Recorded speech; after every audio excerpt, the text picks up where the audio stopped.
Olá, turma. Vamos dar início então à nossa aula de Fito 4. Nós vamos começar pela matéria, na disciplina pela cana, né? Como a gente já havia começado presencialmente.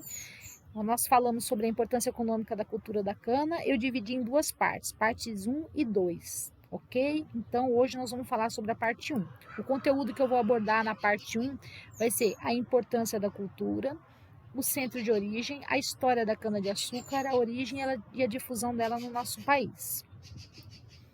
Como nós vimos em sala, então é bom revisar, ela é o único produto destinado à alimentação que ao longo dos séculos foi alvo de disputas e conquistas, mobilizando aí homens e nações, né?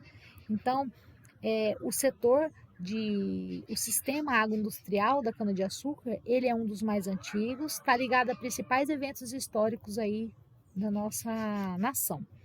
É de grande importância na geração de empregos, movimenta cerca aí de 2% do PIB brasileiro.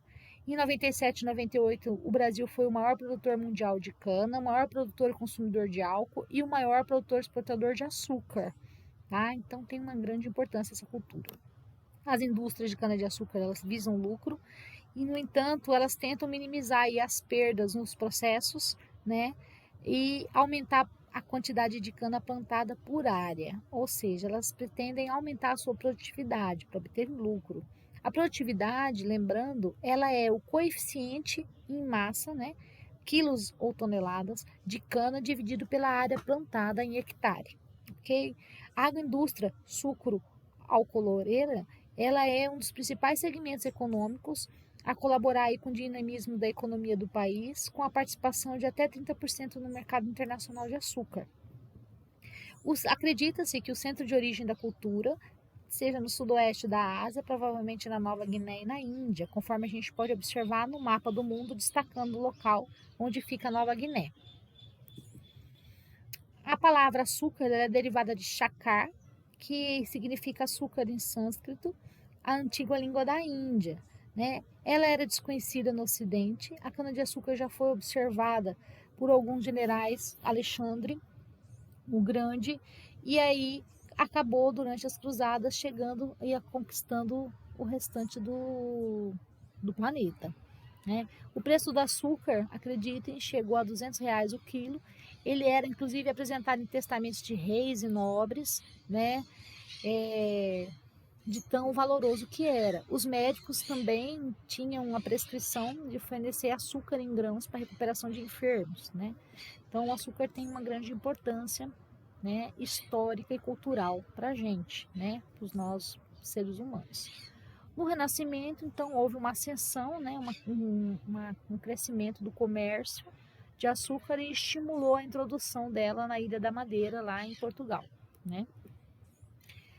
Cristóvão Colombo, né, ele era genro de um grande produtor de açúcar na Ilha da Madeira, então ele introduziu o plantio da cana na América e em sua segunda viagem ao continente, tá, onde hoje é a República Dominicana.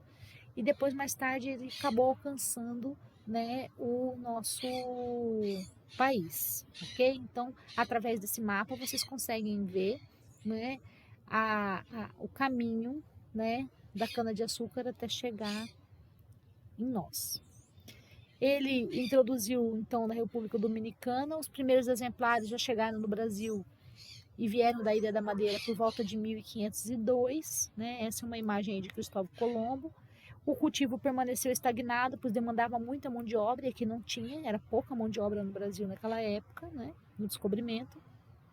E também tinha outras matérias-primas de mais interesse, né? Como a madeira, o pau-brasil, minas de ouro, prata, né? Então, era grande motivo das cruzadas. A cana foi ficando de lado. Em 1532, né, foi feito o primeiro engenho brasileiro, construído aí na capitania de São Vicente, por Martim Afonso de Souza, né, e seguiu-se aí em pequenas plantações no litoral, onde que se desenvolveu mais foi na região de Pernambuco. A história da cana-de-açúcar, né, ela vem recheada de vários aspectos, né.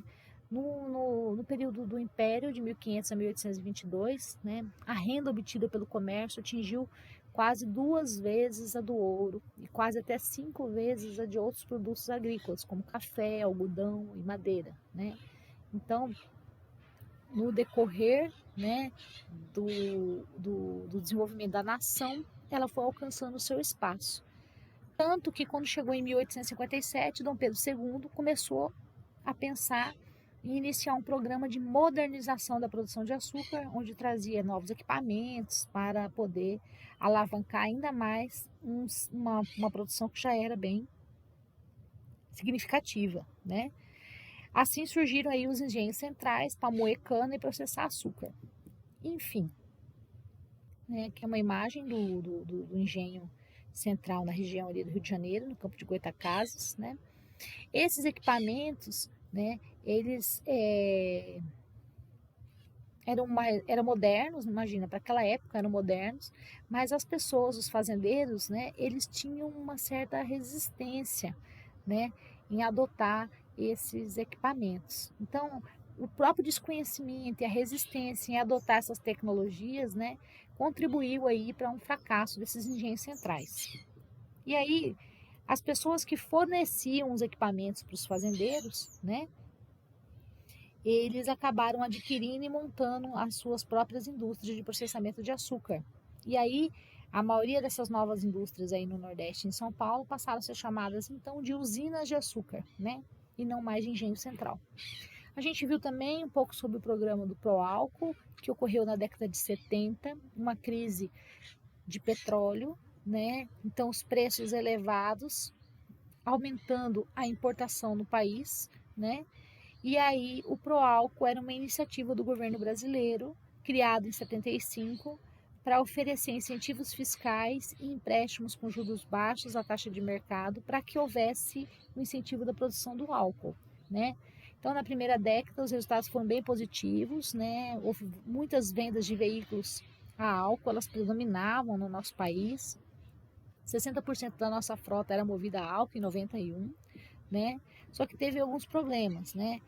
Houve uma elevação da dívida pública naquela época, um aumento de latifúndios, elevação dos preços de alguns gêneros alimentícios, né, devido à redução do cultivo para o avanço da cultura da cana-de-açúcar, entre outras.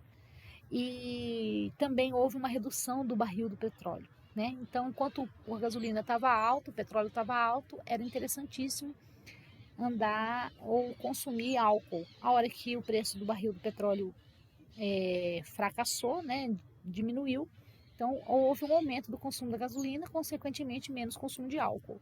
Então, essa redução do preço do barril do petróleo, esse fato fez que a diferença entre a gasolina e o álcool diminuísse, e aí os usineiros passaram a destinar a produção de açúcar para o mercado internacional, pois o mercado interno tornou-se menos lucrativo, né? Então, todos esses aspectos, né, contribuíram para que o consumidor e o fabricante de veículos voltassem a priorizar automóveis movidos a gasolina, já que o preço do petróleo estava lá embaixo. Então, quando foi em 2003, ocorreu uma nova crise no petróleo que incentivou a criação de carros a álcool, né? Carros movidos a álcool. Dessa vez, não apenas somente a álcool, como era o caso antes do nosso Césio 147. Surgiram os carros flex, que são populares até hoje, movidos tanto a gasolina como a álcool, né?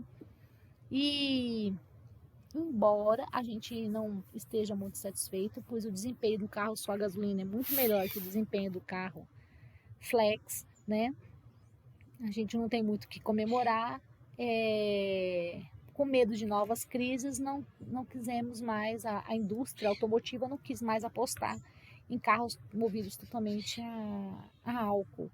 Então a gente pode acompanhar, eu coloquei aí nos slides o site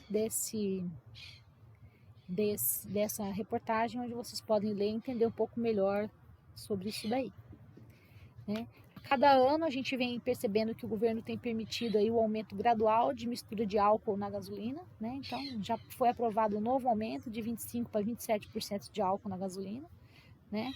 Então a gente percebe que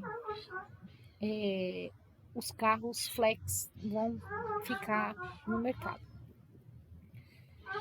É isso, né, que eu tinha para aula nessa primeira parte, era isso. Eu vou estar disponibilizando no Google Classroom o formulário respectivo a esse conteúdo, ok? Bons estudos.